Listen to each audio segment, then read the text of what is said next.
my name is Judge, and welcome to part 1 of 2 of my Taverns of Time mini set reveal, I guess.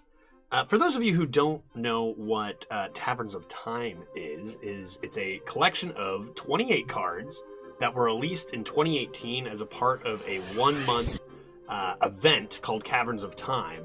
They didn't see play, they weren't allowed in any other mode, and they were some crazy cards that did some wacky stuff in the arena, tons of fun to play. And now they are back. About half of them are completely different, changed in stats to keep up with the current meta. So even if you knew these cards before, many of them are changed now, with one of them actually being banned, and that would be Murloc, which we won't be looking into. So now we're down to 27 new cards that we're playing with that are taking the arena by storm. So let's take a look. We're going to be looking in this video at all of the neutral cards as well as the Druid and Hunter cards. Let's start with Infinite Murloc. Formerly a 1-mana 1/1 Murloc, Infinite Murloc. With Battlecry, shuffle an Infinite Murloc into your deck. Your future Infinite Murlocs get +1/+1. This was changed to be a 1-mana 2/2, which is good because before the change it was unplayable and would have been even more unplayable in today's meta, and now it becomes playable even though the effect is still completely irrelevant. Maybe you pull off the dream of, playing your 1-mana 2/2 on turn 1, and then slamming down, I don't know, what, two more Infinite Murlocs? It's just not going to happen. Obviously, there's a super big high roll potential with this card, but it's a Blazing Battle Mage. For your purposes of drafting a good deck, it's a Blazing Battle Mage, which isn't terrible. If it didn't have the +1/+1 boost, then it would simply be terrible, but it's a fine 1-drop. Next up we have Temporal Anomaly.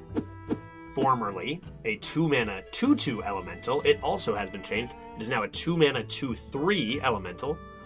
And it has the text, when you draw this, add a random spell to your hand from your class. So 2-mana 2/3, kind of like a Battlecry, add a random spell to your hand, but it's better than that because you actually have the option to play it first without actually playing the minion, so that's really good. Where this is weaker is when it is in your starting hand and you're unable to draw it and get a random spell.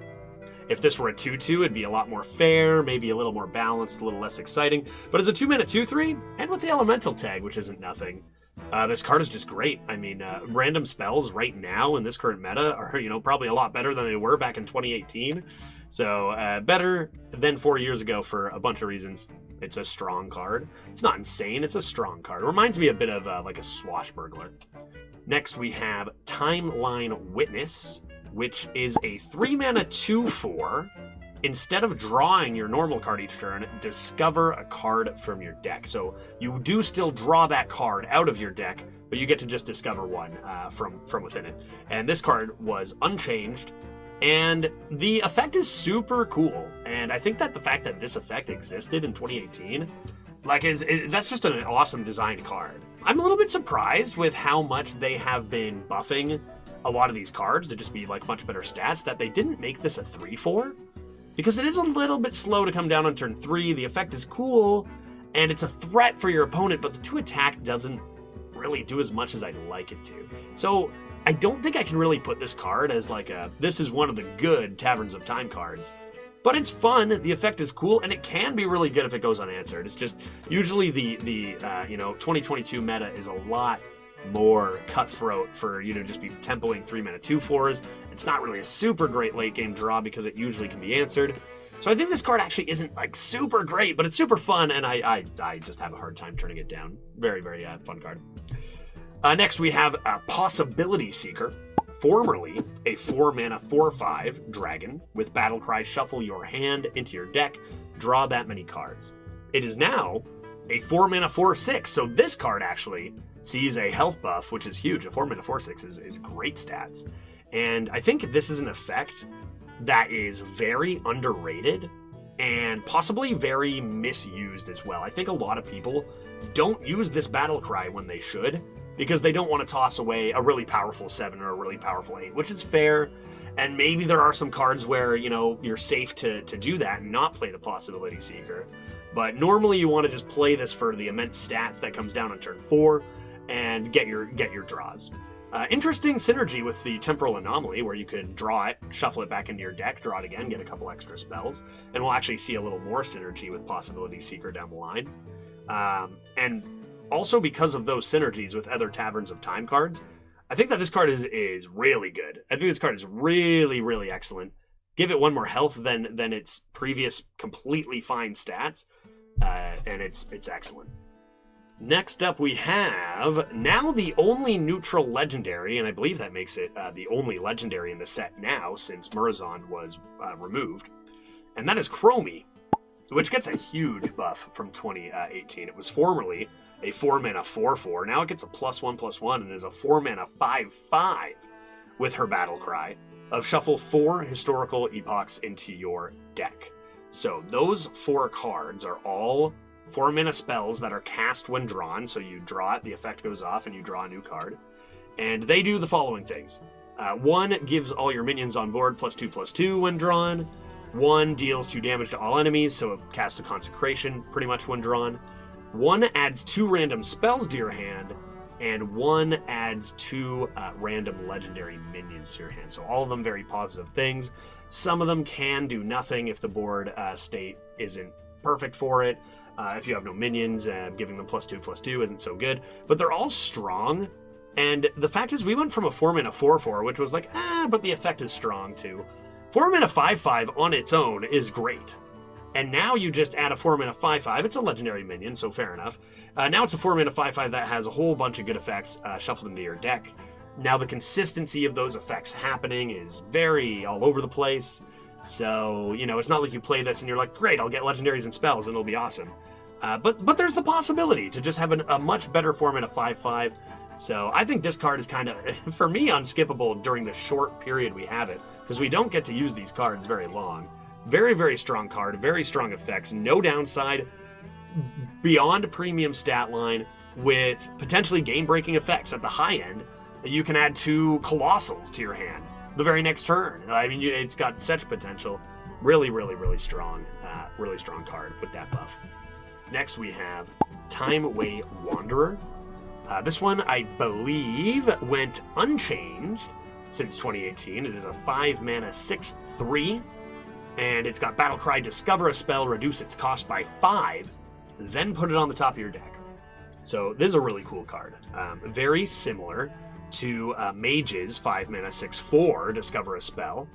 However, this is a little bit worse because, it's a little bit worse in one sense, where you don't just get to add the spell to your hand, right? It actually is your next draw.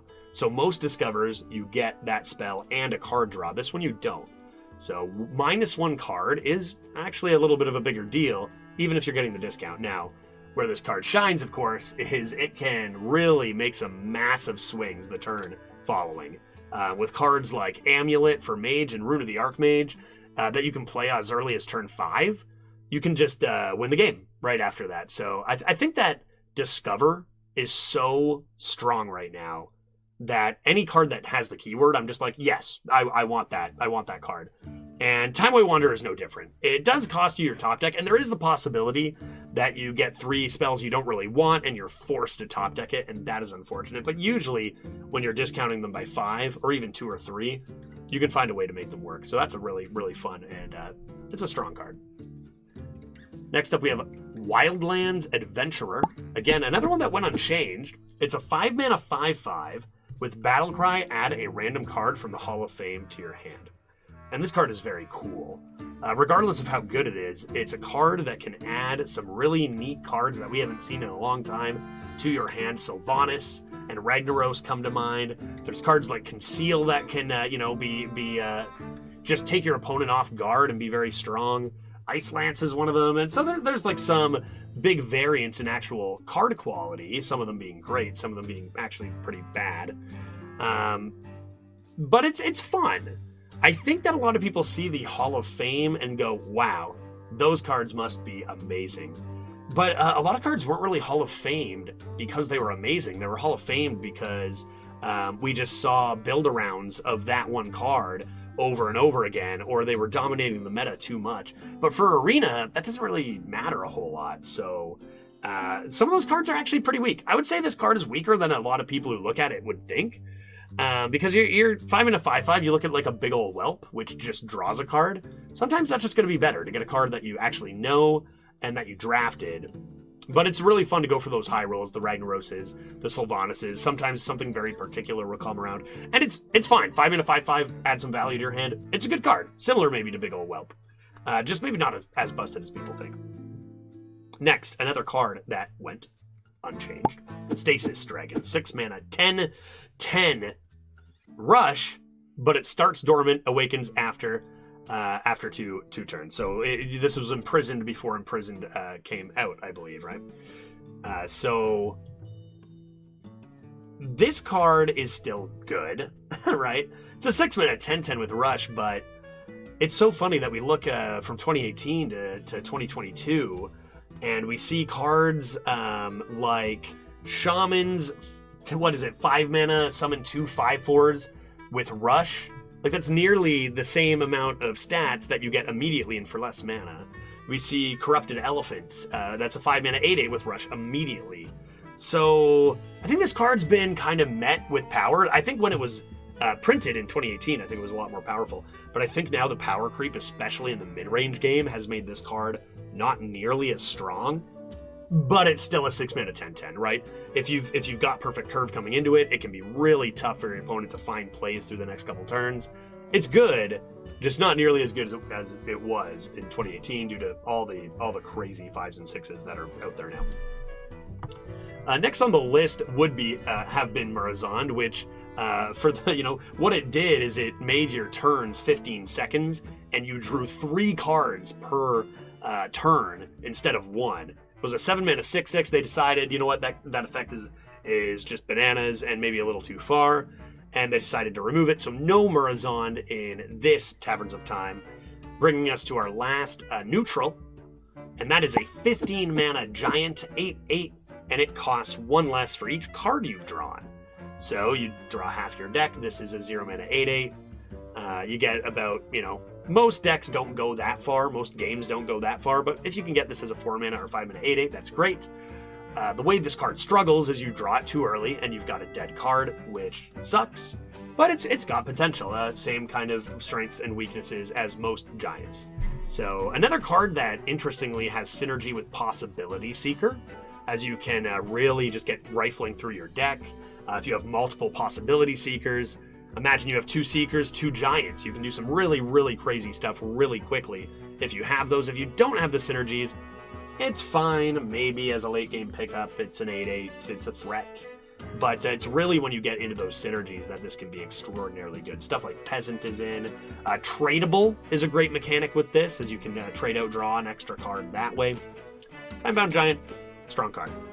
So that's all the neutrals. We will, in this video, just look at the Druid and Hunter cards, 2 of each, just to even out the numbers between this and the next video. So let's take a look at Druid's Flash Forward. And this was a 3 mana spell. Each player gains 2 mana crystals and draws 2 cards. Now they've buffed it. It's a 2 mana spell now. Each player gains 2 mana crystals and draws 2 cards, which kind of just makes it, I don't know. They can buff it by 1 mana. It still looks just a lot like Biology Project to me. You're going to need a very particular deck to make this worth picking up. There's something to be said for you're able to control a little bit more of your mana crystals versus your opponent. Maybe if you picked up 2 of these early on, at 2 mana, coin this out or something, and you start just playing a much bigger Druid. So I feel like if you find yourself in a weirdly specific big Druid deck, cool. Why not try it? Maybe it's not always good, but it doesn't really seem like it's going to be consistent or that good in Arena that often, right? I mean, if you look at something like Research Project and Mage, that card's not really good unless you're really fishing to draw something specific. So, there's going to be those fringe cases, but I don't really see that being a card you're looking to take in Druid, outside of those rare big Druid cases. Which brings us to our next card, which, if you have Flash Forward, maybe you have one of these, and it is a Harbinger of Catastrophe. And it's a 6 mana 6/7 dragon. And it's got a pretty big effect. At the start of your turn, summon the highest cost minion from each player's deck. So it's got ogre stats, cool, that's acceptable, or great, or what have you. And you're going to want big minions. If you got a bunch of 10s and 9s, if you've played 2 flash forwards to get yourself here, you can start summoning huge stuff.